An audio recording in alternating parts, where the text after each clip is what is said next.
Introductory class है, केवल introduction देंगे अपन, thermal engineering and heat transfer, course number हाँ सर। 303। ठीक है, कौन सा कोर्स है? 303। 303 है। ठीक है, तो 303 के बारे में अपन बताएंगे। तो थर्मोडायनामिक्स तो पढ़ा ही होगा आपने, है ना? मैंने ही पढ़ाया था। हाँ सर। तो नियम पता है हाँ सर। थर्मोडायनामिक्स के? नियम पता है थर्मोडायनामिक्स के? हाँ सर। जीरो हाँ sir. Zeroth law of thermodynamics, first law of thermodynamics, second law of thermodynamics. हाँ सर। या हाँ सर। पढ़ाई नहीं करी इस हाँ। बार? हाँ, कि चलो एग्जाम नहीं होगा तो पढ़ते ही नहीं है, ये तो नहीं हुआ है?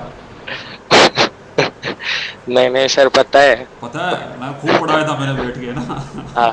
ठीक है, चलो हाँ कोई सर। बात नहीं। हाँ। तो पहले तो अपन ने थर्मोडायनामिक्स पढ़ा था, अब अपन पढ़ेंगे हीट ट्रांसफर। क्या पढ़ेंगे? हीट हाँ ट्रांसफर। सर। ठीक है, हीट। अपन ने थर्मोडायनामिक्स में हीट पढ़ा था, वर्क पढ़ा था, एनर्जी पढ़ी थी, टाइप्स ऑफ एनर्जी पढ़ी थी।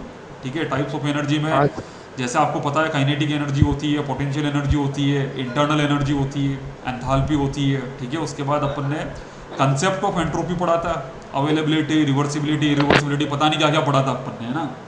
स्टेडी फ्लो एनर्जी इक्वेशन, दुनिया भर की चीज़ें पढ़ी थी। थोड़ा बहुत उसमें इंट्रोडक्शन टू बॉयलर मैंने पढ़ाया था। ठीक है, आईसी इंजन का मैंने एक पूरा वो लिया था, 3 घंटे का लेक्चर मैराथन लिया था, उसके अंदर 6-7 लोग ही थे, तो खूब सारा टॉपिक हाँ हमने सर। कवर किया, हाँ सर। है ना? तो हाँ। अब बात करेंगे अपन हीट ट्रांसफर की। ठीक है, हमने थर्मोडायनामिक्स में ये तो बताया था कि हीट होती क्या है, ये बताया था ना अपन ने? हाँ। और कोई बताएगा हीट क्या होती है? आप बताओ भाई, कोई हीट क्या होती है? हाँ भाई अरविंद, बताओ हीट क्या होती है? सर कोई भी मटेरियल से उसकी जो ऊष्मा होती है ना, वो लेना या देना हीट होती है। ऊष्मा को कैसे ले लोगे? मैं पूछ रहा हूँ, ऊष्मा को परिभाषित करो, तुम कह रहे हो ऊष्मा को ही ले लोगे, दे दोगे। मतलब एक रूप से दूसरे रूप में ट्रांसफर करना। अरे अरे, अभी मतलब फिर क्या पढ़ा है तुमने थर्मोडायनामिक्स से? देखो, अगर थर्मोडायनामिक्स के फंडामेंटल्स आपके क्लियर नहीं होंगे तो हीट ट्रांसफर में भी आपको प्रॉब्लम आएगी। ठीक है, तो अगर नहीं पढ़ा है या कहीं कुछ गैप रह गया है तो वापस से अपनी किताब उठाओ और देखना चालू करो आप कि थर्मोडायनामिक्स में हीट का क्या मतलब होता है, एनर्जी का क्या मतलब होता है, टाइप्स ऑफ एनर्जी कैसी कैसी होती है, स्पेसिफिक हीट वगैरह अपन ने बहुत सारी चीज़ें पढ़ाई थी। ठीक है, साइंटिफिक बैकग्राउंड बहुत सारी चीज़ों को पढ़ाया था अपन ने थर्मोडायनामिक्स में, तो वो सब आप देखना शुरू करो। ठीक है, मैं आपको बताता हूँ हीट क्या होती है।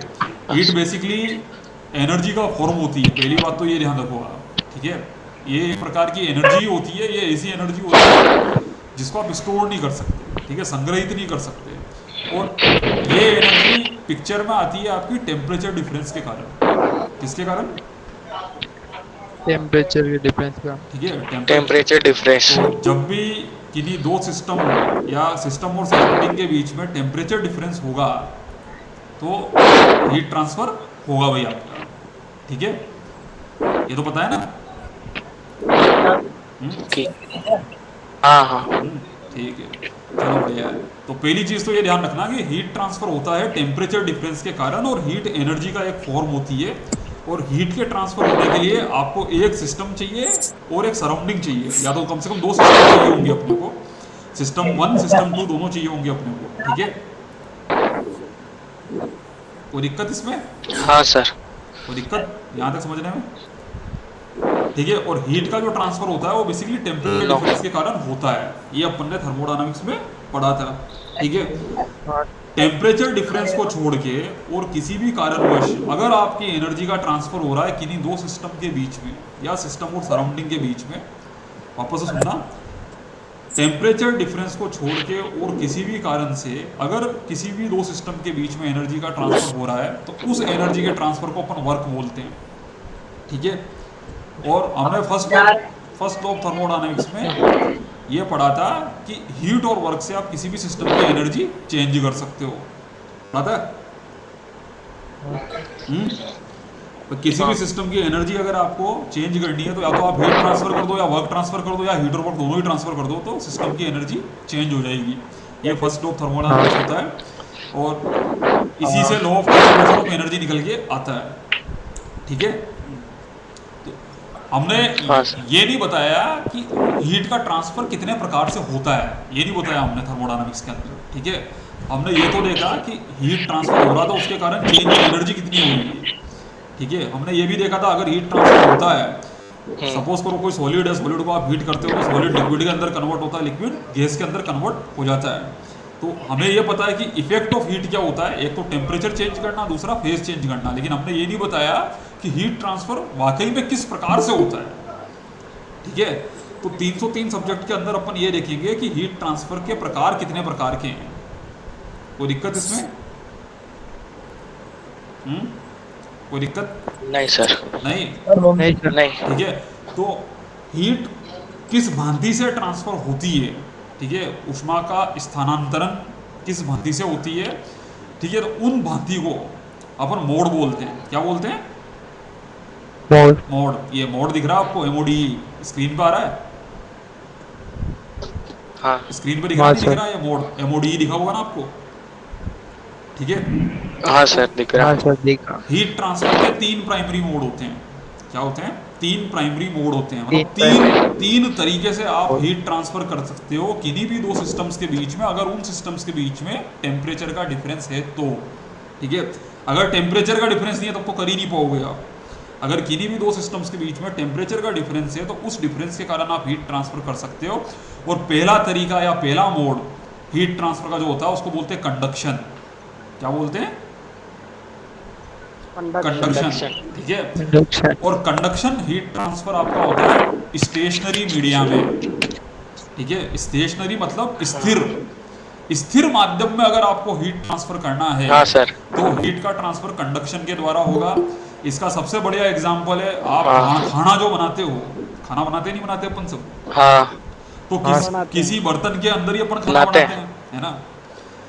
किसी बर्तन के अंदर आप सामान रखते हो खाने का और उसको गर्म करते हो, तो आप स्टोव पे बर्तन को रखोगे, स्टोव पे गैस को ऑन करोगे, बर्नर से आप गैस जलाओगे, तो गैस के जलने से गैस का तापमान बढ़ता है और जो सॉलिड वेसल जो होता है उस वेसल से हीट ट्रांसफर होता हुआ आपके खाने तक पहुंचता है। ठीक है, तो सॉलिड चूंकि स्टेशनरी है, जो आपका खाने का जो भी सामान है, जो भी आपका वेसल है, ठीक है, जो भी बर्तन है, वो चूंकि स्थिर है, तो उस स्थिर बर्तन में हीट का ट्रांसफर कंडक्शन से होगा। कोई दिक्कत? कोई दिक्कत है क्या? नहीं सर। नहीं, ठीक है, बढ़िया बात है, नहीं है। बहुत बढ़िया। अब दूसरे मोड की बात करते हैं। अगर आपके माध्यम में, मीडियम के अंदर रिलेटिव मोशन है, ठीक है, स्थिर का मतलब तो कोई रिलेटिव मोशन नहीं है, स्टेशनरी या स्थिर शब्द का मतलब होता है कि कोई मोशन नहीं है, किसी भी प्रकार का रिलेटिव मोशन नहीं है मीडियम के बीच में, ठीक है, या सिस्टम्स के बीच में। अब बात करते हैं कि अगर सिस्टम्स के या मीडियम के बीच में रिलेटिव मोशन होता तब भी तो हीट ट्रांसफर हो सकता है। आपके पास सपोज करो दो मीडियम है और एक मीडियम का टेम्परेचर T1 है, दूसरे मीडियम का टेम्परेचर T2 है, T1 is greater than T2 है, तो हीट ट्रांसफर तो होना ही है फर्स्ट लॉ ऑफ थर्मोडायनेमिक्स या सेकंड लॉ ऑफ थर्मोडायनेमिक्स के अनुसार। लेकिन होगा कैसे? ठीक है, अब चूंकि रिलेटिव मोशन है तो कंडक्शन के कारण हो नहीं सकता। तो जब भी मीडियम्स में रिलेटिव मोशन होता है तो रिलेटिव मोशन के कारण और टेम्परेचर डिफरेंस एग्जिस्ट करता है, तो रिलेटिव मोशन और टेम्परेचर डिफरेंस के एग्जिस्ट करने के कारण हीट ट्रांसफर होगा, और वो हीट ट्रांसफर कन्वेक्शन के द्वारा होगा। किसके द्वारा? कन्वेक्शन। कन्वेक्शन के द्वारा। ठीक है, अब इसको भी समझते हैं अपन। तो ये तो अभी बोल दिया अपन ने, बोलने से समझ में तो आता नहीं है। ठीक है, अब समझते हैं कि इसका मतलब क्या है। ठीक है, तो सपोज करो आप ठंड के मौसम में, ठंड का मौसम समझते हो आप? हाँ ना, जैसे दिसंबर मान लो आप, दिसंबर जनवरी जब शीतलहर पड़ती है, ठीक है, जब शीतलहर पड़ती है, इसका ये मतलब है पहले ही दिसंबर जनवरी में अपने यहाँ तापमान वैसे ही कम होता है, तो अगर आप बाहर चले गए तो वैसे ही ठंड लगेगी आपको। ठीक है, लेकिन आपके अनुभव से आपको इतनी चीज पता होगी कि ऐसा मौसम जिसमें हवा नहीं चल रही है, उससे ज़्यादा ठंड ऐसे मौसम में लगती है जब हवा ज़्यादा चलती है ना। तो अगर दिसंबर के मौसम में आप किसी ऐसे दिन बाहर निकल जाओ जब हवा का प्रवाह बहुत ज़्यादा हो, तो आपको बहुत ज़्यादा ठंड लगेगी। लगेगी नहीं लगेगी? ठीक है, भले आप थर्मोमीटर रख दो, थर्मोमीटर में तापमान भले ही ज़्यादा दिखा रहा हो, लेकिन आपको ठंड ज़्यादा लगेगी। ठीक है, ये क्यों हुआ? ये इसलिए हुआ क्योंकि आपके और विंड, हवा के बीच में गति का डिफरेंस है। ठीक है, भाई आप हो, आप एक मीडियम हो गए और हवा आई, हवा भी एक मीडियम हो गई। अब आप तो चुपचाप खड़े हो लेकिन हवा आपको क्रॉस कर रही है, तो आपके और हवा के बीच में रिलेटिव मोशन है, तो उस रिलेटिव मोशन के कारण हीट ट्रांसफर हो रहा है और आपको ज़्यादा हीट ट्रांसफर महसूस होगा। तो हीट ट्रांसफर के इस मोड को कन्वेक्शन बोलते हैं। क्या बोलते हैं? Convection mode. ठीक है, एक तो ये चीज़ हो गई। दूसरा, सपोज करो आपको चाय पीनी है, ठीक है, गरम गरम चाय बनाई आपने, जस्ट बर्नर से निकाली, बर्नर से निकाल के बाहर आपने अपने कप के अंदर डाल दी, ठीक है, तो उस चाय का तापमान तो होता है 75, 80, 90, 95 डिग्री सेल्सियस, ठीक है। अगर ऐसी चाय को आपने सीधे आपकी जीभ में डाल दिया, मुंह में डाल दिया, तो आपकी जीभ में और मुंह में छाले हो जाएंगे, होंगे नहीं होंगे? क्योंकि आप कहते हो मेरी जीभ जल गई, ठीक है, तो जीभ जल गई, तो उस केस में अगर आपको चाय पीनी है तो आप क्या करते हो? चाय के कप को अपने मुंह के पास लाते हो और फूंक मारते हो। फूंक मारते हो? हाँ सर। हाँ सर। फूंक मारने से क्या होता है, आपके शरीर की जो हवा होती है, ठीक है, फेफड़े के अंदर जो आपकी हवा भरी होती है, वो हवा आप उस चाय के ऊपर प्रवाहित कर रहे होते हो, ठीक है। तो अब चाय और हवा, प्रवाहित हवा के बीच में रिलेटिव मोशन है, ठीक है। जितनी तेज गति से आप फूंक मारोगे उतनी तेज गति से आपकी चाय ठंडी होना चालू हो जाएगी। होगी नहीं होगी? होगी ना? होगी। ठीक है, ये जो मोड है हीट ट्रांसफर का, इसको कन्वेक्शन बोलते हैं। क्या बोलते हैं? Convection mode. ठीक है, तो कंडक्शन समझ में आया आपको? हाँ सर। कन्वेक्शन समझ में आया? कुछ कुछ समझ में आया? हाँ सर। ठीक है, अब तीसरी बात और करते हैं। तो सपोज करो आपके पास में बर्फ है, ठीक है, और बर्फ को आप गर्म करते हो, तो क्या होगा? बर्फ को गर्म करोगे तो बर्फ पिघलेगा, ठीक है, पानी बनेगा, सॉलिड से लिक्विड के अंदर कन्वर्ट होगी आपका, ठीक है। तो ये एक फेज ट्रांसफॉर्मेशन है। क्या है? फेज चेंज हो रहा है, फेज चेंज हो रहा है अपना, सॉलिड लिक्विड के अंदर कन्वर्ट हुआ। अब इसी पानी को अगर आप गर्म करोगे तो पहले तो इसका तापमान बढ़ेगा, और तापमान बढ़ने के बाद में लिक्विड पानी जो है आपका स्टीम के अंदर कन्वर्ट होना चालू हो जाएगा, ठीक है। तो फिर आप देख रहे हो कि लिक्विड जो है वो वेपर के अंदर कन्वर्ट हो रहा है, तो ये एक और फेज ट्रांसफॉर्मेशन है, या नहीं है? ठीक है, तो आप देखते हो कि फेज ट्रांसफॉर्मेशन के साथ भी हीट ट्रांसफर एसोसिएट होता है, ठीक है। तो हमने ये पहले ही थर्मोडायनामिक्स में पढ़ा कि अगर आपके पास में 1 किलोग्राम बर्फ है और उस 1 किलोग्राम बर्फ को आप 1 किलोग्राम शुद्ध लिक्विड पानी के अंदर कन्वर्ट करना चाहते हो, तो आपको 335 किलो जूल हीट ट्रांसफर करना पड़ेगा, ठीक है। तो फेज ट्रांसफॉर्मेशन के साथ हमेशा हीट ट्रांसफर एसोसिएटेड रहता है, और ये जितने भी फेज ट्रांसफॉर्मेशन होते हैं ये सब कन्वेक्शन के पार्ट होते हैं। किसके पार्ट होते हैं? कन्वेक्शन के, ठीक है। तो कभी कोई पूछ ले आपको कि भाई आइस से वाटर के अंदर हीट कन्वर्जन हो रहा है, फेज कन्वर्जन हो रहा है, तो कौन सा हीट ट्रांसफर है? तो आपका आंसर होना चाहिए कन्वेक्शन, ठीक है। सिमिलरली अगर आपके पास गैस है, स्टीम, और स्टीम कंडेंस होकर पानी के अंदर कन्वर्ट हो रही है, तो ये भी कन्वेक्शन हीट ट्रांसफर का ही प्रकार है, ठीक है। कोई दिक्कत? तो अभी तक तो अपन ने बात करी ऐसे हीट ट्रांसफर की जिसके अंदर मीडियम का प्रेजेंस जरूरी था, ठीक है। जैसे आप खाना बना रहे थे, तो खाना बनाने के लिए आपको बर्तन चाहिए था, ठीक है। अगर आप बर्तन हटा लो तो खाना ही नहीं बनेगा आपका, पहली बात तो, ठीक है। तो खाना बनाने वाले केस में भी हमें पता है कि बर्तन की प्रेजेंस जरूरी थी, बर्तन आपका मध्यम हो गया, मीडियम हो गया, ठीक है। कंडक्शन के अंदर मीडियम की प्रेजेंस जरूरी होती है। कन्वेक्शन में भी आपने देखा कि आपकी बॉडी खुद एक मीडियम हो गई और हवा दूसरा मीडियम हो गई, ठीक है। आपकी बॉडी सॉलिड है और हवा आपका फ्लूइड है। तो जब भी सॉलिड और फ्लूइड के बीच में हीट ट्रांसफर होता है और सॉलिड और फ्लूइड के बीच में रिलेटिव मोशन होता है, तो अपन बोलते हैं कि कन्वेक्टिव हीट ट्रांसफर हो रहा है, ठीक है। एक तीसरी चीज और होती है जिसके अंदर मीडियम की कोई जरूरत ही नहीं होती है, ठीक है। हीट ट्रांसफर आप बगैर मीडियम के भी कर सकते हो, ठीक है। तो हीट ट्रांसफर बेसिकली होगा तभी जब आपका टेम्परेचर डिफरेंस हो, ठीक है। और टेम्परेचर डिफरेंस होने के बाद दो कंडीशन हो गई आपकी, या तो मीडियम हो या मीडियम नहीं हो, ठीक है। तो अभी तक तो अपन ने जितना भी पढ़ा वो ये था कि मीडियम है, अगर मीडियम है तो हीट ट्रांसफर कंडक्शन या कन्वेक्शन से हो जाएगा, ठीक है। मीडियम वाले कंडीशन में भी आपने दो कंडीशन पढ़ी, अगर मीडियम स्थिर है या फिर मीडियम के अंदर रिलेटिव मोशन है। अगर मीडियम स्थिर है तो आप कहते हो कि कंडक्शन हीट ट्रांसफर होगा, और अगर मीडियम के बीच में रिलेटिव मोशन है तो आप बोलते हो कन्वेक्शन हीट ट्रांसफर होगा, ठीक है। अब मैं तीसरे केस की तरफ आता हूं जहां मीडियम ही नहीं है, ठीक है। अब इस केस को समझिए आप समझने के लिए, ठीक है। जैसे आप देखिए मई का महीना ले लीजिए आप, मई या जून का महीना जब राजस्थान में पीक गर्मी पड़ती है, ठीक है, पड़ती नहीं पड़ती। तो अब आप मान लो छाया में खड़े हो, तो छाया में खड़े हो तो छाया के मुकाबले अगर आप सूरज में खड़े हो जाओ तो तापमान आपको छाया में कम लगेगा, लगेगा नहीं लगेगा? लगेगा। ठीक है। लेकिन अब मान लो मैं आपको छाया से निकाल के सूरज के सामने खड़ा कर दूं, ठीक है, और हवा नहीं चल रही, हवा नहीं चल रही, लेकिन आप सूरज के सामने खड़े हो मई और जून के मौसम में, तो क्या होगा? गर्मी होगी। भाई आपके शरीर का तापमान बढ़ेगा, बढ़ना चालू होगा नहीं होगा? हाँ सर। ठीक है, तभी तो आपके पसीने होगा। छूटते हैं, पसीने छूटते हैं। हाँ भाई शरीर हाँ सर। शरीर आपका थर्मोस्टेटिक रेगुलेटिंग वॉल्व की तरह है आपको, ठीक है। आप सूरज के सामने खड़े हो तो सूरज से गर्मी आप तक पहुंचती है, ठीक है, और आपके शरीर को गर्मी लगती है। जब गर्मी लगती है शरीर को तो शरीर से पसीना छूटना चालू होता है, ठीक है।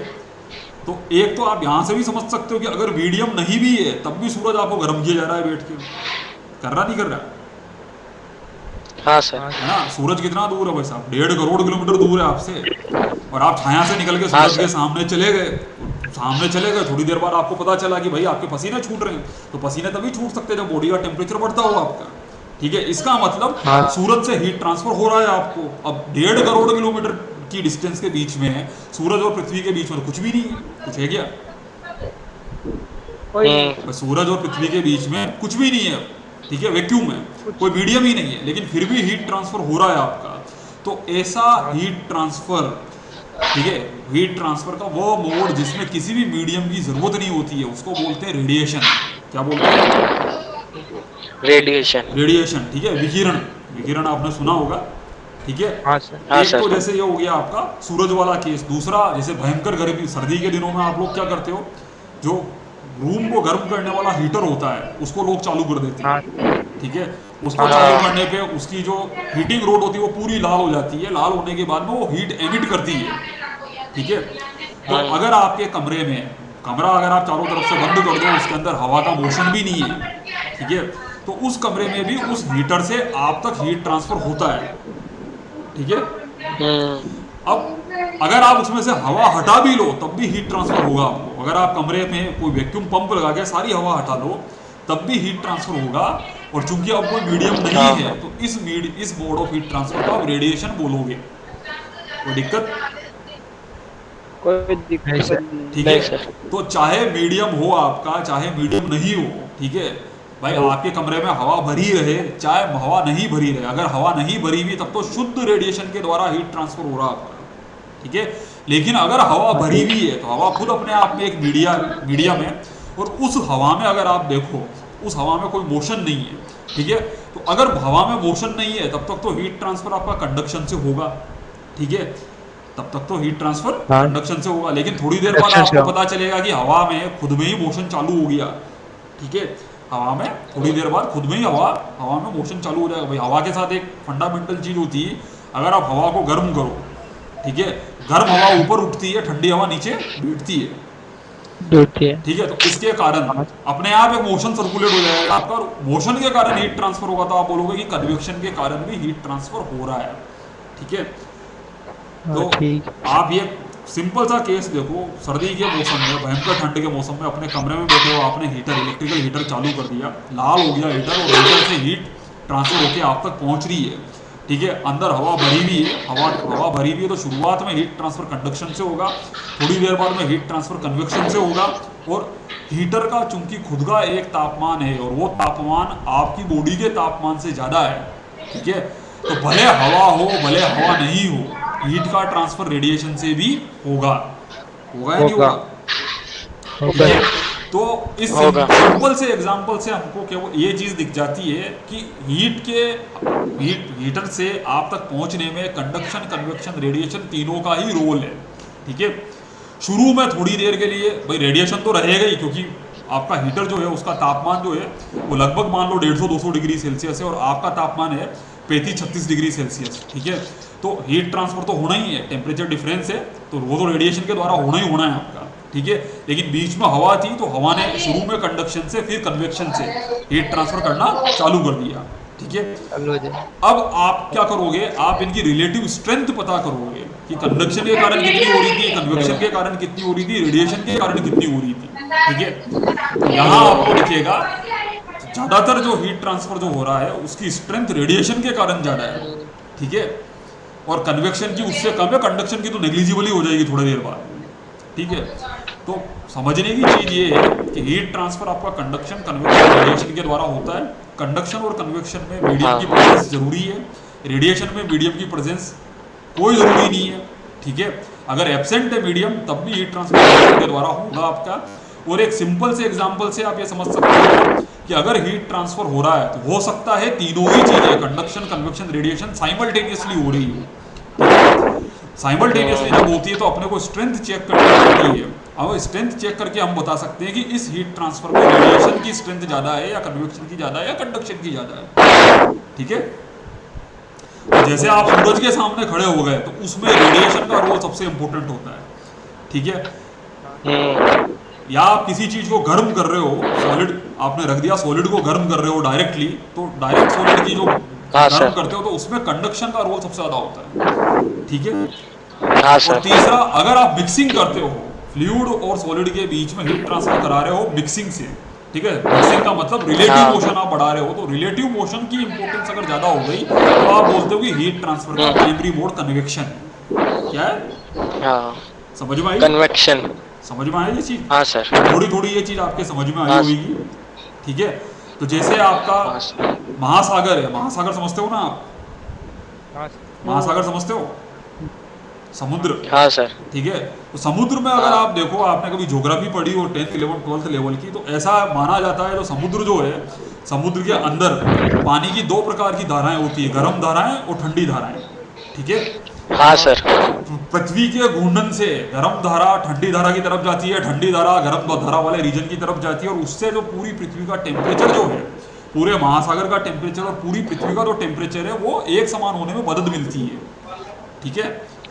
तो गर्म पानी की गर्म धारा जब किसी दूसरी क्षेत्र की ओर जाएगी तो मोशन है, ठीक है, मोशन के कारण हीट ट्रांसफर होगा। तो ये जो हीट ट्रांसफर होगा ये कन्वेक्शन के द्वारा होगा।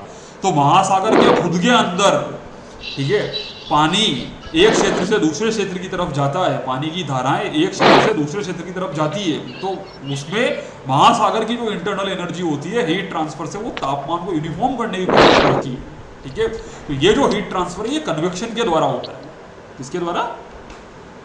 कन्वेक्शन के द्वारा, ठीक है। जब भी आप किसी चीज का फेस चेंज करते हो, सॉलिड से लिक्विड में कन्वर्ट करते हो, लिक्विड को गैस के अंदर कन्वर्ट करते हो, तो इतना आपको पता होगा कि सॉलिड से अगर आप लिक्विड के अंदर कन्वर्ट करोगे तो मॉलिक्यूल्स का मोशन जो है वो ज्यादा हो जाता है, रिलेटिव मोशन ज्यादा हो जाता है आपका, और लिक्विड से गैस के अंदर वो ज्यादा हो जाता है, तो वो हीट ट्रांसफर भी आपका कन्वेक्शन के अंदर आएगा, ठीक है। तो यहाँ तक कोई दिक्कत आपको? नहीं सर, दिक्कत तो नहीं। तो ये आपके मोड ऑफ हीट ट्रांसफर नहीं सर, ठीक है। अब जैसे अपन ने first law of thermodynamics, second law of thermodynamics, zeroth law of thermodynamics पढ़े थे ना, नियम पढ़े थे हमने, लॉ ऑफ थर्मोडायनामिक्स, कोई शून्यवा नियम, प्रथम नियम, द्वितीय नियम, ठीक है। उसी प्रकार से कंडक्शन, कन्वेक्शन, रेडिएशन के भी नियम होते हैं, ठीक है। तो कंडक्शन के नियम की बात करते हैं। अगर कंडक्शन हीट ट्रांसफर हो रहा है तो कंडक्शन हीट ट्रांसफर के लिए गवर्निंग नियम जो है वो फूरियर का नियम होता है। किसका? फूरियर का, ठीक है। फूरियर नाम का एक आदमी है, और फूरियर आपने पढ़ी होगी, इलेक्ट्रिकल इंजीनियरिंग 207 आपने पढ़ा होगा, तो हो सकता है उसमें फूरियर के नियम पढ़ाए हो आपको, इलेक्ट्रिसिटी से रिलेटेड, ठीक है। फूरियर्स लॉ ऑफ कंडक्शन जो है वो फूरियर नाम के जीव ने ऑब्जर्व करके दिया था, ठीक है। तो कंडक्शन को गवर्न करता है, तो उसको अपन बोलते हैं, ठीक है। तो अगर आपका हीट ट्रांसफर कंडक्शन से हो रहा है दो सिस्टम्स के बीच में, जिसमें एक सिस्टम का तापमान T1 है, दूसरे का तापमान T2 है, और सिस्टम की मटेरियल प्रॉपर्टीज आपको पता है कि सिस्टम की थर्मल कंडक्टिविटी आपको पता है, सिस्टम की थिकनेस आपको पता है, सिस्टम का एरिया आपको पता है, तो आप फूरियर के नियम के द्वारा हीट ट्रांसफर का गणितीय एक्सप्रेशन दे सकते हो, ठीक है। कोई दिक्कत है ना? अभी केवल अपन ये देख रहे हैं कि अगर कंडक्शन हीट ट्रांसफर होता है तो मेरा गवर्निंग लॉ, ठीक है, शासन करने वाला नियम कौन सा होगा, तो वो नियम होगा फूरियर का नियम। बाद में अपन इसको आगे देखेंगे कि फूरियर का नियम क्या होता है और इसका मैथमेटिकल एक्सप्रेशन क्या होता है, ठीक है। तो हम्म। ये आपका फूरियर का नियम है। और फूरियर का स्टेशनरी मीडियम में जब भी हीट ट्रांसफर हो रहा है बाय कंडक्शन हमेशा एप्लीकेबल रहेगा, ठीक है। फिर आपके इसमें बीटीआर के सिलेबस में इन्होंने कंडक्शन अगर किसी प्लेन वॉल से या कंपोजिट वॉल से हो रहा है, ठीक है, कार्टेशियन कोऑर्डिनेट्स में अगर आपका कंडक्शन हीट ट्रांसफर हो रहा है, 1 डायमेंशनल हो चाहे 2 डायमेंशनल हो चाहे 3 डायमेंशनल हो, तो उसके लिए फूरियर का रो क्या रूप लेता है, ठीक है। अगला टॉपिक आपका ये है, ठीक है।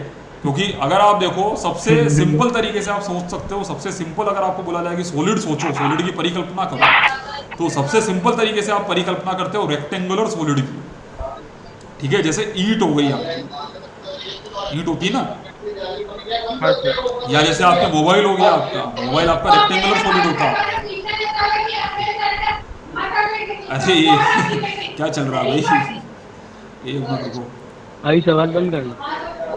ये आप जितने भी लोग हो ना सब आवाज बंद हो गई। म्यूट कर दो, आप माइक को म्यूट कर दो आप लोग, ठीक है। सबके सब पीछे से बैकग्राउंड नॉइज आ रहा है, प्रॉब्लम करेगा, तो सारे लोग माइक को म्यूट कर दो आपका, है ना। हाँ भाई कुंदन, आयुष, अरविंद, माइक म्यूट कर दो तुम्हारे, हाँ सर। सारे ही लोग कर दो भाई, बार बार बोलना पड़ता है, ठीक है। चलो मैं आगे चलता हूँ तब तक, ठीक है।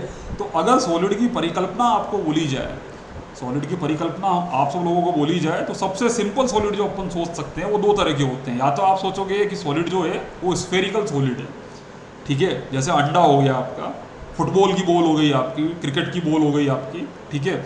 अदरवाइज रेक्टेंगुलर सॉलिड हो आपका, ये सबसे सिंपल तरह के होते हैं सॉलिड, ठीक है। रेक्टेंगुलर जो भी चीज़ें होती है वो कार्टेशियन कोऑर्डिनेट में प्लेन ज्योमेट्री के अंदर कंसीडर की जाती है, ठीक है। तो रेक्टेंगल जो है अगर आप देखो, रेक्टेंगल 2 डायमेंशनल होता है और क्यूब जो होता है वो आपका 3 डायमेंशनल होता है, ठीक है। तो अगर आपके पास में सिंपल कार्टेशियन कोऑर्डिनेट्स है और कार्टेशियन कोऑर्डिनेट्स में आप हीट ट्रांसफर देखना चाहते हो रेक्टेंगुलर सिस्टम्स के अंदर, तो 1 डायमेंशनल हीट ट्रांसफर हो सकता है, 2 डायमेंशनल हीट ट्रांसफर हो सकता है, 3 डायमेंशनल हीट ट्रांसफर हो सकता है आपका, ठीक है। अब इसमें 2 केसेस होते हैं। पहला केस तो ये कि जो मटेरियल है आपका वो केवल एक सिंगल मटेरियल है, और दूसरा केस ये कि मटेरियल बहुत सारे मटेरियलों का बन के बना हुआ हो, ठीक है।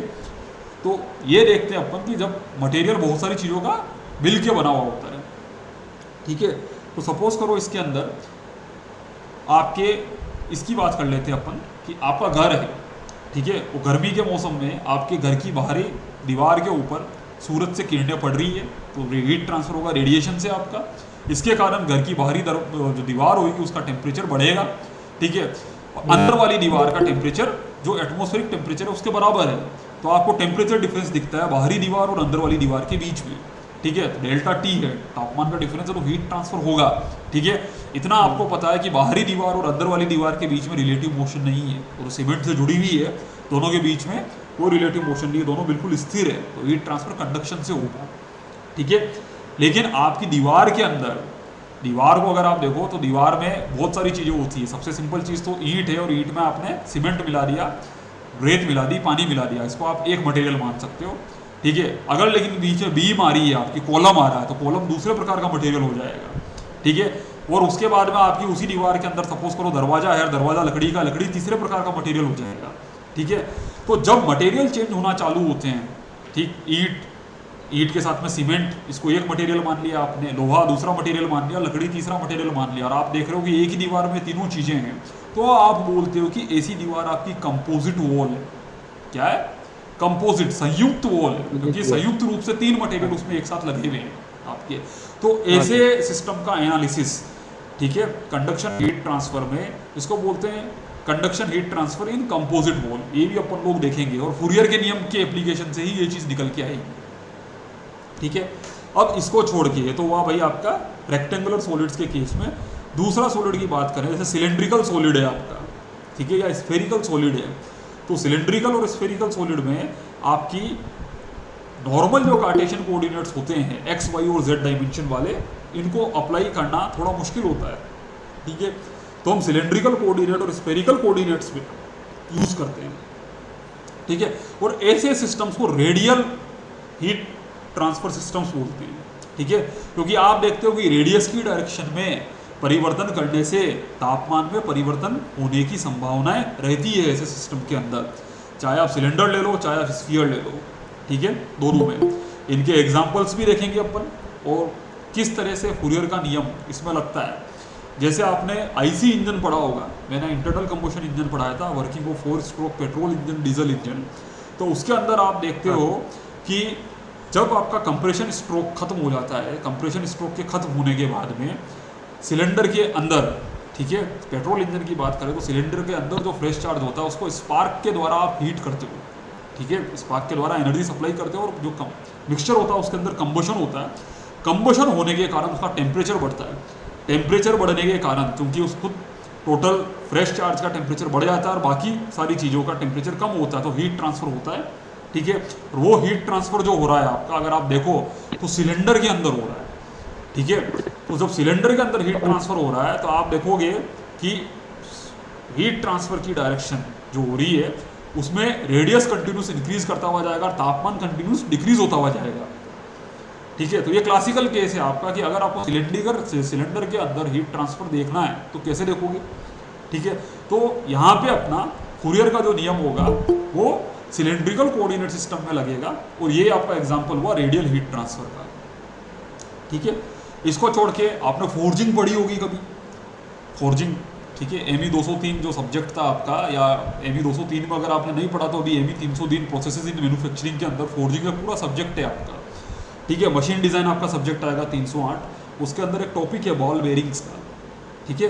बॉल बेरिंग जो बनती है आपकी, ठीक है, बेरिंग, बॉल बेरिंग जो स्फेरिकल शेप की होती है, फुटबॉल के शेप की होती है, वो जो बनती है आपकी तो वो ड्रॉप फोर्जिंग से बनती है, ठीक है। तो वहाँ पे सबसे इंपॉर्टेंट चीज़ होता है हीट ट्रांसफर के रेट को कंट्रोल करना, ठीक है, क्योंकि अगर हीट ट्रांसफर कम या ज़्यादा हो गया तो उसका शेप बिगड़ जाएगा आपका, ठीक है। तो वहाँ पे जो हीट ट्रांसफर होगा बॉल बेरिंग में, चूंकि वो स्फेरिकल शेप की है, तो कोर से लेके बेरिंग के अंदर से लेके बाहर तक लगातार रेडियस चेंज होगा, लगातार टेम्परेचर चेंज होगा, ठीक है। तो अगर ऐसे सिस्टम का हीट ट्रांसफर एनालिसिस करना है आपको तो वो भी रेडियल हीट ट्रांसफर के केस में ही आएगा, ठीक है। या जैसे सपोज करो आपको समोसा खाना है, गरम गरम समोसा खाना है, ठीक है, तो गरम समोसा, तला हुआ समोसा बाहर निकल के आया, और अगर आपने उसको भटका भर लिया, ठीक है, तो आपका मुंह जल जाएगा, जलता नहीं जलता है, ठीक है। तो मुंह जलने का कारण ये होता है, भले साइड में आपका तापमान कम है लेकिन अंदर तापमान ज़्यादा है, तो अंदर से बाहर की तरफ तापमान का वेरिएशन आएगा। तो समोसे के केस में तो लीनियर वेरिएशन होता है, लेकिन अगर आप आलू बड़ा खाओ तो आलू बड़ा गोल तरह का होता है, ठीक है। तो उसके अंदर रेडियस के साथ में टेम्परेचर का चेंज आता है। तो अगर आपको बोला जाए कि ये चीज़ पता करो कि रेडियस के साथ टेम्परेचर कैसे चेंज हो रहा है, तो इसका भी एनालिसिस हम फूरियर के नियम के द्वारा ही करेंगे, परंतु फूरियर का वो नियम स्फेरिकल कोऑर्डिनेट सिस्टम में लगेगा, ना कि कार्टेशियन कोऑर्डिनेट सिस्टम में, ठीक है। इसमें भी दिक्कत नहीं होनी चाहिए। अब जैसे अपन ने बात करी थी आपके बाहर की दीवार वाली, ठीक है, जैसे हमने बात करी थी कि भयंकर गर्मी के मौसम में आपकी दीवार का जो बाहरी हिस्सा है वो गर्म है और अंदर वाला हिस्सा आपका ठंडा है, तो हीट ट्रांसफर होगा। कई बार ऐसा भी हो सकता है कि लू चल रही है आपकी, ठीक है, लू के चलने से क्या होता है कि बाहर का जो तापमान है उसके बढ़ने की थोड़ी बहुत संभावनाएं होती है, ठीक है, या उस तापमान वो वाला तापमान नहीं रहने देगा जब लू नहीं चल रही होगी आपकी। तो आपको पता है दीवार के बाहर एक फ्लूइड है और दीवार के अंदर एयर है, ठीक है, और एयर शुरू में थोड़ी बहुत हीट लेगी, फिर उसके अंदर खुद का इंटरनल मोशन चालू हो जाएगा। तो अब आपके पास में केस ऐसा हो गया कि आपके पास में एक सॉलिड मीडियम है और सॉलिड मीडियम के एक तरफ दूसरा फ्लूइड है, दूसरी तरफ दूसरा फ्लूइड है, और उन दोनों फ्लूइड्स के बीच में टेम्परेचर का डिफरेंस है, ठीक है। और इस टेम्परेचर डिफरेंस के कारण खुद सॉलिड के अंदर एक टेम्परेचर का परिवर्तन आएगा।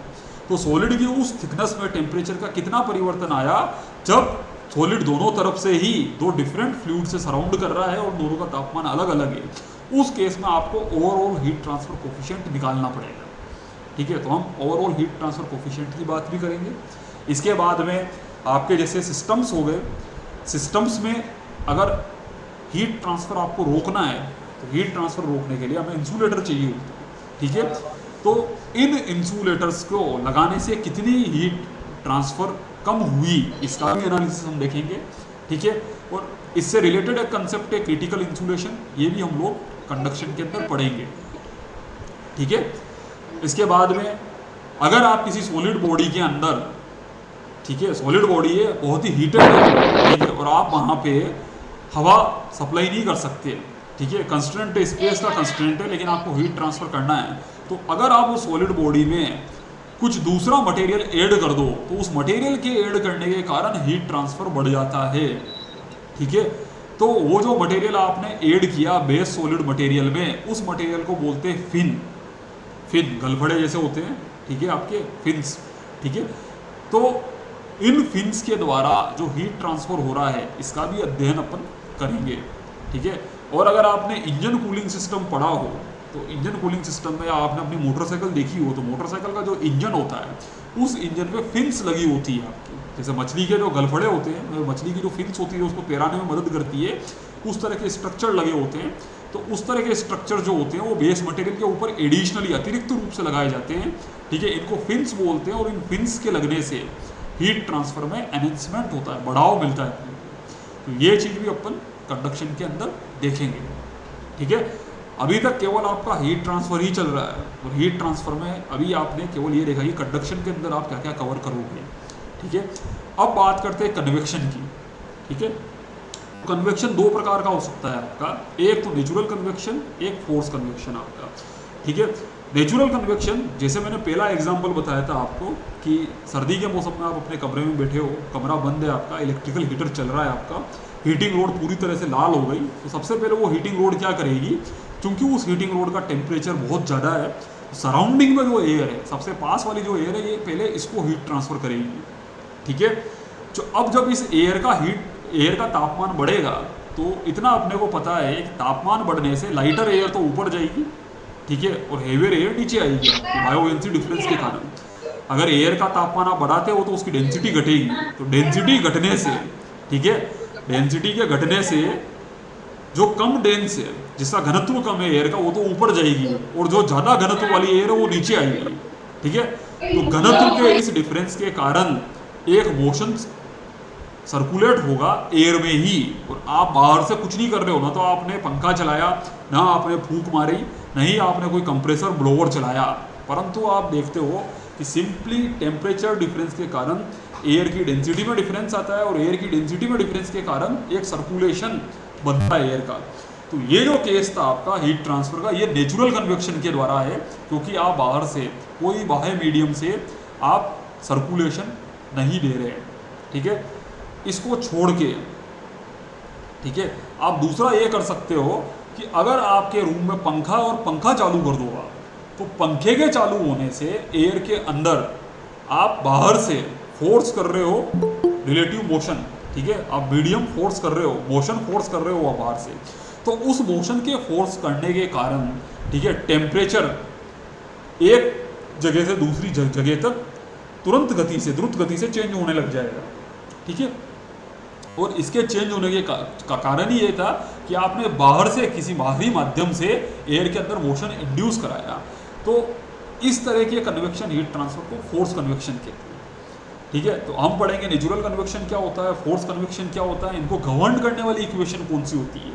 जैसे हमने कंडक्शन में देखा कि फूरियर का जो लॉ है वो गवर्न करेगा कंडक्शन को, उसी तरीके से कन्वेक्शन को Newton's law of cooling and heating govern करता है।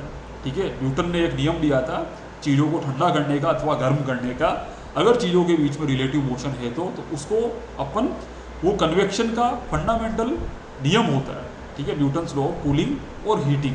ठीक है, ये आपके दो केस नेचुरल और फोर्स कन्वेक्शन सिस्टम्स में। फिर हम ये देखेंगे कि हीट एक्सचेंज किस भांति से होता है, हीट एक्सचेंज करने वाली डिवाइस कौन कौन सी होती है। तो हीट एक्सचेंजर वो डिवाइस होती है जो हीट एक्सचेंज करवाती है दो फ्लूइड्स के बीच में, ऐसे फ्लूइड्स जिनमें तापमान का डिफरेंस है। ठीक है, तो तापमान के डिफरेंस को लेते हुए दो फ्लूइड्स के बीच में अगर आप हीट एक्सचेंज कराना चाहते हो तो आपको हीट एक्सचेंजर इस्तेमाल करने होंगे। ठीक है, वो डायरेक्ट टाइप के हो सकते हैं, डायरेक्ट कॉन्टैक्ट टाइप के हो सकते हैं, रीजनरेटर एंड स्टोरेज टाइप के हो सकते हैं, रिक्यूपरेटर एंड ट्रांसफर टाइप के हो सकते हैं। इसको छोड़ के डबल पाइप हीट एक्सचेंजर हो सकता है आपका। और इन सब हीट एक्सचेंजर्स का क्लासिफिकेशन देखेंगे, वर्किंग देखेंगे, और इनको गवर्न करने वाले पैरामीटर्स जैसे LMTD और NTU, इनके मैथमेटिकल एक्सप्रेशन निकालेंगे। LMTD से तात्पर्य है लॉग मीन टेम्परेचर डिफरेंस, और NTU से तात्पर्य है नंबर ऑफ ट्रांसफर यूनिट्स। ये भी अपन लोग निकाल के देखेंगे। ठीक है, ये भी आपके कन्वेक्शन हीट ट्रांसफर के अंदर इंक्लूडेड है। तो कंडक्शन कन्वेक्शन की बात अपन ने कर ली। कंडक्शन और कन्वेक्शन में आपके कम से कम मीडियम की ज़रूरत होती ही होती है, लेकिन अगर मीडियम आपका एब्सेंट हो जाए तो मीडियम के एब्सेंट होने से भी आप हीट ट्रांसफर को नहीं रोक सकते, ठीक है। और वो हीट ट्रांसफर होता है रेडिएशन या विकिरण के मोड के द्वारा। तो हम रेडिएशन के फंडामेंटल्स भी पढ़ेंगे, ठीक है। रेडिएशन के केस में हीट ट्रांसफर बाय रेडिएशन का जो केस है, इसमें जो गवर्निंग नियम जो होता है आपका हीट ट्रांसफर का, वो होता है स्टीफन बोल्ट्जमैन का नियम, ठीक है। स्टीफन एक अलग साइंटिस्ट था, बोल्ट्जमैन एक अलग साइंटिस्ट था, दोनों ने अलग अलग टाइम पे अपना एक नियम दिया था, उस नियम को कंबाइन किया गया और स्टीफन बोल्ट्जमैन का नियम बोल दिया गया, Stefan Boltzmann law of radiation. ये आपका रेडिएशन हीट ट्रांसफर के केस में कितना हीट ट्रांसफर होता है उसको गवर्न करेगा, ठीक है।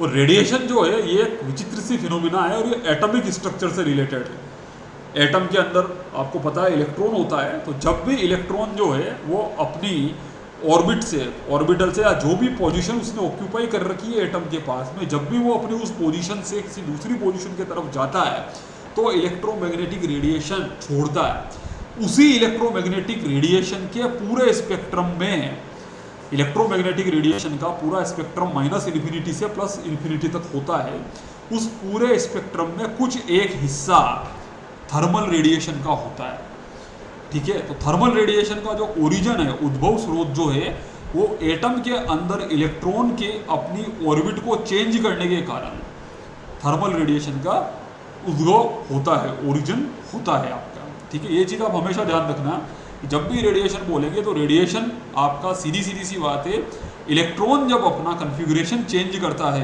एटॉमिक स्ट्रक्चर में, तब आपका रेडिएशन हीट ट्रांसफर मिलता है।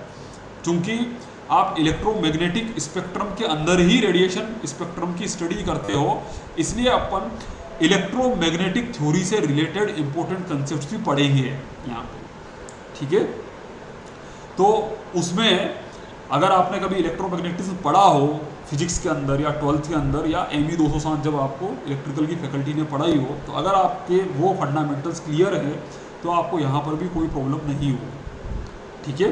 तो इसमें हम सबसे पहले तो ये देखेंगे कि सपोज करो कोई बॉडी है, हाई टेम्परेचर पे है, तो हाई टेम्परेचर पे होने के कारण वो बॉडी रेडिएशन एमिट करेगी, तो उस बॉडी का रेडिएशन का एमिट करने का डिस्ट्रीब्यूशन करो, ये हम लोग देखेंगे कि वो रेडिएशन किस भांति से डिस्ट्रीब्यूट कर रही है, ठीक है। ये देखेंगे हम लोग उस बॉडी द्वारा मैक्सिमम कितना रेडिएशन एमिट किया जा सकता है एमिसिव पावर के कारण, ठीक है। फिर ये भी आप मान के चलिए कि अगर कोई बॉडी है गिवन तापमान पे, अगर दिए गए तापमान पे कोई बॉडी है और वो रेडिएशन एमिट कर रही है, तो इसकी एक मैक्सिमम लिमिट होगी कि मैं इतना ही रेडिएशन एमिट कर सकती हूँ, ठीक है। तो यथार्थ रूप में वो जो मैक्सिमम लिमिट होगी वह ब्लैक बॉडी के कंसेप्ट द्वारा समझाई जाती है, और ब्लैक बॉडी आपका आइडियल कंसेप्ट होता है, ठीक है। रियलिटी में, रियल वर्ल्ड में आपको ब्लैक बॉडी मिलनी ही नहीं है, लेकिन बहुत सारे केसेस के अंदर अगर आप कंडीशन इम्पोज कर दो तो बहुत सारी रियल बॉडीज ब्लैक बॉडी के बिहेवियर को अप्रोच कर जाती है। तो हम ब्लैक बॉडी पढ़ेंगे, ब्लैक बॉडी को छोड़ के रियल सिस्टम्स के अंदर तो रियल बॉडी आपको पता ही है, लेकिन जैसे जैसे आप कॉम्प्लिकेशन कम करोगे, ब्लैक बॉडी से एक कॉम्प्लिकेशन कम किया तो वाइट बॉडी मिलेगी, और एक कॉम्प्लिकेशन कम करोगे ग्रे बॉडी मिलेगी, और ज़्यादा रियल कॉम्प्लिकेशन डालोगे तो रियल बॉडी मिलेगी आपको, ठीक है। अब रेडिएशन किसी बॉडी द्वारा केवल एमिट ही नहीं किया जाता, बल्कि वो एब्जॉर्ब भी करती है और रिफ्लेक्ट भी करती है, ठीक है। जैसे आपने लाइट पढ़ी होगी, आप किसी सरफेस के ऊपर लाइट छोड़िए, ठीक है, तो ये सरफेस 3 काम कर सकता है, या तो उस लाइट को रिफ्लेक्ट कर दे, ठीक है, छोड़ी गई लाइट को रिफ्लेक्ट कर दे जैसे कांच है आपका, ठीक है, या ट्रांसमिट कर दे आपका, जैसे अगर आप बिल्कुल शांत पानी की बॉडी के पास बैठे हो, सरोवर में बैठे हो जिस पे हवा नहीं चल रही है, ठीक है, और ऊपर से आप लाइट छोड़ो तो वो लाइट आपको अंदर जाते हुए दिखेगी, लाइट का ट्रांसमिशन होता है उस केस के अंदर, ठीक है। तो लाइट ट्रांसफर होते हुए जा रही है, धुंधले कांच के अंदर अगर आप लाइट छोड़ो तो उसके अंदर भी ट्रांसमिशन दिखता है, आपको कांच पूरी तरह से पारदर्शी नहीं दिखता है। अगर कांच आपको पूरी तरह से पारदर्शी नहीं दिख रहा है, इसका मतलब ये है कि लाइट जो है उसका परफेक्ट ट्रांसमिशन नहीं हो रहा उसके अंदर, ठीक है। तो बॉडी के ऊपर अगर आप लाइट छोड़ते हो तो या तो लाइट को रिफ्लेक्ट करेगा या लाइट को ट्रांसमिट करेगा, और तीसरा केस है लाइट को एब्जॉर्ब कर जाए बैठ के, ठीक है। तो लाइट के एब्जॉर्ब करने के केस पे आपको बॉडी दिखेगी ही नहीं, क्योंकि दिखने के लिए लाइट का रिफ्लेक्शन आप तक पहुंचना वापस ज़रूरी है, ठीक है। तो बिल्कुल इसी तरीके से अगर आप किसी बॉडी के ऊपर रेडिएशन छोड़ते हो तो या तो रेडिएशन एब्जॉर्ब होगा या रिफ्लेक्ट होगा या ट्रांसमिट होगा या इन तीनों का ही कॉम्बिनेशन होगा कि कुछ हिस्सा एब्जॉर्ब हो जाए, कुछ रिफ्लेक्ट हो जाए, कुछ ट्रांसमिट हो जाए, ठीक है। तो लाइट की जो थ्योरी है वही थ्योरी आपकी रेडिएशन की थ्योरी के पैरेलल चलती है, ठीक है। फिर आप इससे क्लासीफाई करते हो कि सब्सटेंस जो है वो ब्लैक बॉडी है, वाइट बॉडी है, ग्रे बॉडी है, किस प्रकार का सब्सटेंस है, ठीक है। इसको छोड़ के हम किरचॉफ का नियम पढ़ेंगे, ठीक है, विन्स का डिस्प्लेसमेंट नियम, और ये सब नियम जो है केवल रेडिएशन के लिए ही लगते हैं। किरचॉफ का नियम, विन्स का डिस्प्लेसमेंट या विन का विस्थापन का नियम, प्लैंक का नियम जो बहुत इंपॉर्टेंट नियम है क्योंकि प्लैंक का नियम ये डिसाइड करता है कि एक ब्लैक बॉडी की एमिसिव पावर कितनी हो सकती है मैक्सिमम, और स्टीफन बोल्ट्जमैन का नियम ये निर्धारित करता है कि दो बॉडीज के बीच में अगर रेडिएशन ट्रांसफर हो रहा है तो एमिशन का नेट रेडिएशन हीट ट्रांसफर या net emitted radiation heat transfer कितना हो रहा है, ये स्टीफन बोल्ट्जमैन का नियम देता है आपको, ठीक है। और यथार्थ कंडीशन में जब आप वाकई में देखोगे तो बॉडी पे मल्टीपल इंटरेक्शन हो रहे होंगे रेडिएशन के, तो उन मल्टीपल इंटरेक्शंस को देखने के लिए एक नया कंसेप्ट दिया गया है रेडिएशन और शेप फैक्टर। तो हम लोग बाद में रेडिएशन हीट ट्रांसफर जब पढ़ेंगे तो ये सारे टॉपिक्स कवर करेंगे, ठीक है। ये तो बात हुई आपकी केवल हीट ट्रांसफर की, किसकी? हीट ट्रांसफर, केवल हीट ट्रांसफर की ही बात करी अभी अपन ने, ठीक है। और अगर आप देखो तो जितने भी इंजीनियरिंग मटेरियल है आपके, उन सब इंजीनियरिंग मटेरियल में आपको हीट ट्रांसफर के प्रिंसिपल इनकॉर्पोरेट करने पड़ेंगे, ठीक है। जैसे हीट एक्सचेंजर की बात हमने करी तो हीट एक्सचेंजर में हमने ये समझाया कि फ्लूइड अगर आपका हीट ट्रांसफर हो रहा है, ठीक है, तो वो हीट एक्सचेंजर के द्वारा होगा। तो इसका एक केस तो आपने पढ़ा है बॉयलर, ME 208 के अंदर बॉयलर था आपका, ठीक है। तो बॉयलर आपका बेसिकली हीट एक्सचेंजर ही है, ठीक है। हाँ सर। तो वो इसका एक सब टाइप आपने पहले ही पढ़ लिया बॉयलर 208 के अंदर। उसके बाद आपने इंटरनल कंबशन इंजन में अगर कूलिंग सिस्टम पढ़ा हुआ आपने तो रेडिएटर आता है उसके अंदर, तो रेडिएटर भी आपका बेसिकली हीट एक्सचेंजर ही होता है आपका। तो उसमें जो नियम लगते हैं रेडिएटर के अंदर या बॉयलर के अंदर, तो कन्वेक्शन, कंडक्शन, रेडिएशन, ये तीनों नियम लगते हैं। ये नियम अभी तक आपने देखे नहीं है, 208 के अंदर अपन ने बताए नहीं थे आपके, ठीक है। तो वो सारे नियम यहाँ से निकल के आएंगे आपके, कंडक्शन का नियम जो फूरियर का नियम है, कन्वेक्शन का नियम जो न्यूटन का नियम है, रेडिएशन का नियम जो स्टीफन बोल्ट्जमैन का नियम है, ये सब यहाँ से निकल के आते हैं, ठीक है। ये तो आपका थ्योरेटिकल बैकग्राउंड बनाती है, ये सारी चीज़ें आपकी थ्योरेटिकल बैकग्राउंड बनाएगी अगर आपको कोई इंजीनियरिंग डिवाइस डेवलप करनी है। और इसमें से हमने देख लिया कि हमने बॉयलर पहले ही पढ़ लिया, कूलिंग सिस्टम पिछले ही साल पढ़ लिए थे, जैसे रेडिएटर थे आपके, ठीक है, वो कूलिंग सिस्टम का प्रकार था। फिन है आपके, फिन जो आप देखते हो आपके सिंपल से 2 व्हीलर के अंदर फिन लगे रहते हैं, तो फिन भी आपका हीट ट्रांसफर का मीडिया होता है आपका, ये कंडक्शन हीट ट्रांसफर में पढ़ा जाता है अपना बैठ के, ठीक है। तो इनको गवर्न करने वाली इक्वेशन यहाँ से निकल के आएगी। इसलिए अगर आपको 208 में थर्मोडायनामिक्स के बेसिक्स पता हैं और आपके दिमाग में क्लियर है तो आप हीट ट्रांसफर में भी नहीं अटकोगे। लेकिन अगर आपके दिमाग में थर्मोडायनामिक्स थोड़ा ऊपर नीचे चल रहा है तो मैं सजेस्ट करूंगा कि आप वापस से थोड़ा बहुत पढ़ना चालू करो उसको, ठीक है। वैसे भी आपके लिए ई लेक्चर बनाने चालू कर दिए हैं, तो ऐसी कोई रोक है नहीं कि ई लेक्चर केवल सेकंड ईयर वाला ही देखेगा। आप थर्ड ईयर वाले लोगों को यूट्यूब पे जाओ, ME 208 सर्च करो, किसी न किसी लेक्चरर का आपको किसी न किसी पर्टिकुलर टॉपिक के ऊपर ई लेक्चर मिल ही जाएगा, तो वहाँ से भी देख सकते हो, वहाँ से भी आपके फंडे क्लियर हो सकते हैं, ठीक है। तो हीट ट्रांसफर जो अपन पढ़ रहे हैं ये तो इस सब्जेक्ट का केवल एक ही पार्ट हुआ, thermal engineering and heat transfer में से आप देखो तो ये दूसरा पार्ट है आपका हीट ट्रांसफर, ठीक है। लेकिन अब अपन बात करेंगे इंजीनियरिंग डिवाइसेस की, जो इंजीनियरिंग डिवाइसेस बच गई आपकी, जैसे इंजन आपने पढ़ लिया, ठीक है, बॉयलर आपने पढ़ लिया। अगर आप पावर प्लांट की बात करो तो बॉयलर से जो स्टीम बनती है वो स्टीम टरबाइन में जाती है, ठीक है। स्टीम टरबाइन में वो स्टीम जाती है, तो स्टीम टरबाइन में जाने से पहले वो स्टीम नोजल के थ्रू गुजरती है, और स्टीम नोजल के थ्रू गुजरने से उस स्टीम की वेलोसिटी यानी काइनेटिक एनर्जी बढ़ा दी जाती है, ठीक है। फिर ऐसी हाई काइनेटिक एनर्जी वाली स्टीम को स्टीम टरबाइन में ब्लेड्स के ऊपर छोड़ा जाता है, तो वो ब्लेड्स रोटेट होती है आपकी, ठीक है। जैसे आपने हाइड्रोलिक टरबाइन पढ़ा होगा, पेल्टन व्हील टरबाइन पढ़ा होगा आपने। पेल्टन व्हील टरबाइन के अंदर क्या होता है, हाई हेड से आप लिक्विड का फ्लो करवाते हो, ठीक है, और जब लिक्विड लो हेड पे आ जाता है तो उस लो हेड पे आप क्या करते हो, एक नोजल माउंट कर देते हो, नोजल से जब बाहर लिक्विड निकलता है तो उसकी वेलोसिटी बहुत ज़्यादा हो जाती है, काइनेटिक एनर्जी बहुत ज़्यादा हो जाती है, और वो जाके पेल्टन व्हील की जो ब्लेड्स होती है उनके ऊपर टकराती है। उनके टकराने से काइनेटिक एनर्जी का कन्वर्जन होना चालू हो जाता है वर्क के अंदर, और आपका जो पेल्टन व्हील टरबाइन है घूमने लग जाता है बैठ के, और आपको नेट पॉजिटिव वर्क मिल जाता है। ठीक है, बिल्कुल उसी तरीके से बॉयलर से जो स्टीम निकली होती है उसको नोजल्स में ले जाया जाता है, स्टीम नोजल्स में, और स्टीम नोजल से स्टीम टरबाइंस के अंदर ये हाई काइनेटिक एनर्जी की स्टीम सप्लाई की जाती है, और ये हाई काइनेटिक एनर्जी की स्टीम टरबाइन को घुमाती है, जिससे नेट मैकेनिकल वर्क मिलता है। ठीक है, और इस स्टीम टरबाइन से जब ये स्टीम बाहर निकलेगी तो स्टीम इतना तो अपने को पता है कि बॉयलर से हाई टेम्परेचर हाई प्रेशर पे गई है, तो स्टीम टरबाइन में जब एंटर करेगी तो इसका टेम्परेचर ज़्यादा होगा, लेकिन जब ये बाहर निकलेगी तो इसका प्रेशर और टेम्परेचर दोनों कम हो जाएगा। ठीक है, तो जब स्टीम का प्रेशर और टेम्परेचर कम होगा तो स्टीम नहीं रह सकती है आपकी, अब उसमें फेस ट्रांसफ़र हो सकता है। ठीक है, फेस ट्रांसफ़र अगर संपूर्ण रूप से हो गया तो स्टीम पूरी तरीके से लिक्विड के अंदर कन्वर्ट हो जाएगी, लेकिन पावर प्लांट में संपूर्ण रूप से फेस ट्रांसफ़र करवाते नहीं है या मिलता नहीं है हमको, तो उस केस में स्टीम जो है वो 2 फेज मिक्सचर में मिलती है, स्टीम प्लस वाटर में। ठीक है, तो इस स्टीम प्लस वाटर के मिक्सचर को अपन स्टीम कंडेंसर में ले जाते हैं। ठीक है, और इस स्टीम कंडेंसर में स्टीम प्लस वाटर के मिक्सचर को शुद्ध वाटर के फॉर्म में कन्वर्ट करवाया जाता है। ठीक है, और तत्पश्चात इस वाटर को पंप के थ्रू बॉयलर के अंदर सप्लाई कर देते हैं अपन। ठीक है, तो ये जो बचे हुए आपके एप्लीकेशंस रह गई, स्टीम नोजल जो डिवाइस रह गई आपकी, स्टीम टरबाइनें कैसी होती है, ठीक है, किस किस प्रकार की होती है, इनका एनालिसिस कैसे होता है, इनके सबसिस्टम्स कैसे होते हैं, ठीक है, इनका अध्ययन भी अपन इसमें करेंगे। स्टीम नोजल है तो नोजल में फ्लो कैसा हो रहा है, नोजल कितने प्रकार की होती है, स्टीम की वेलोसिटी कैसे चेंज होती है, स्टीम का मास कैसे चेंज हो रहा है, ठीक है, मैक्सिमम डिस्चार्ज कितना मिलेगा आपको नोजल से, सुपर सैचुरेटेड फ्लो की कंडीशन क्या है, ये हम लोग पढ़ेंगे।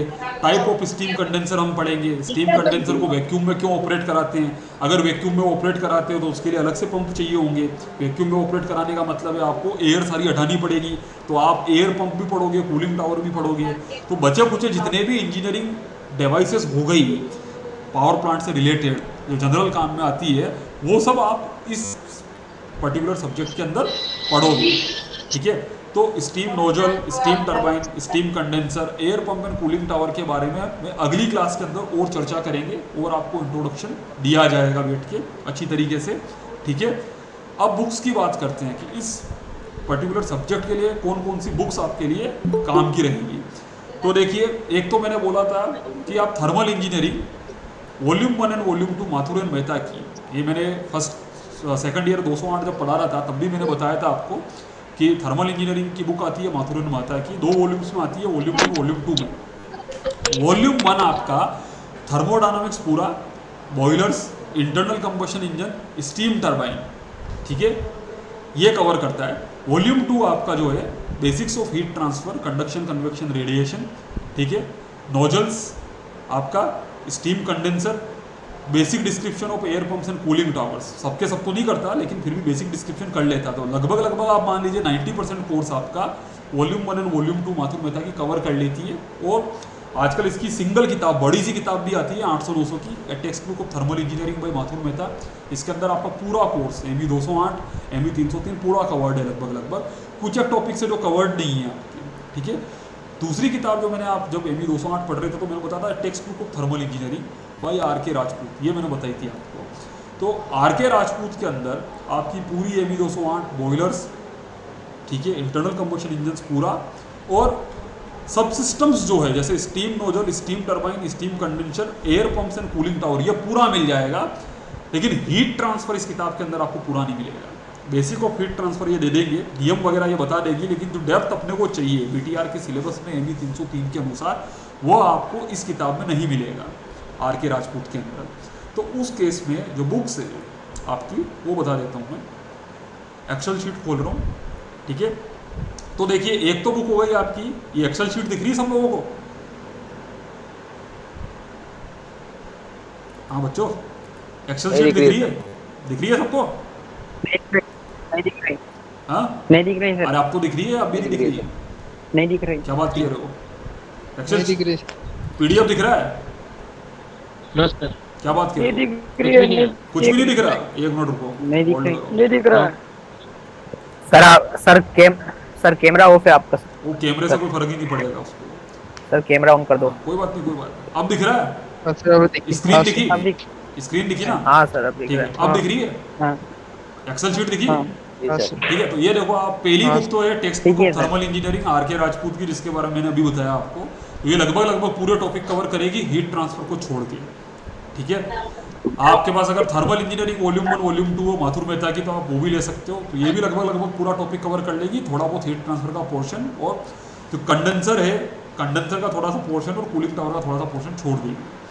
ठीक है, पर आप अगर heat and mass transfer dedicated किताब लेना चाहते हो तो हीट एंड मास ट्रांसफर की बुक आती है आर.के. राजपूत की, टाइटल ही उसका हीट एंड मास ट्रांसफर है। एस चंद की बुक आती है, बहुत बढ़िया किताब है। हीट ट्रांसफर पूरी तरीके से कवर करती है, हीट एक्सचेंजर पूरी तरीके से कवर करेगी बैठ के, कंडेंसर थोड़ा बहुत बता देगी आपको, लेकिन पावर प्लांट से रिलेटेड जो इंस्ट्रूमेंट्स है अपने, जैसे स्टीम टरबाइन हो गया, ठीक है, नोजल हो गया आपका, टाइप्स ऑफ कूलिंग टावर हो गया, ये कवर नहीं कर पाएगी ये वाली जो किताब है आपकी heat and mass transfer R K. Rajput की। तो आपको बेसिकली मिक्सचर से पढ़नी पड़ेगी heat and mass transfer R K. Rajput की, और text book of thermal engineering R K. Rajput की, या फिर thermal engineering volume 2 Mathur Mehta की, और heat and mass transfer R K. Rajput की। इन दोनों किताबों से रेफर करके आपको पढ़ना पड़ेगा।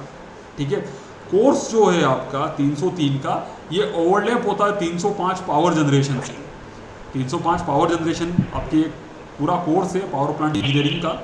उसके अंदर आपका पहला चैप्टर ही थर्मल पावर प्लांट है, और steam nozzle, steam turbine, steam condenser और कूलिंग टावर, ये बेसिकली आपके थर्मल पावर प्लांट की कंपोनेंट्स होते हैं।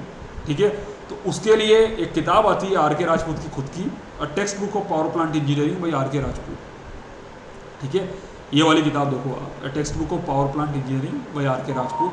तो ये वाली किताब जो है आपकी, ये 305 की स्टैंडर्ड टेक्स्ट बुक है आपकी। 305 जो सब्जेक्ट में पढ़ाऊंगा आपको, उसके लिए रेफरेंस टेक्स्ट बुक ही अपनी यही होगी, या text book of power plant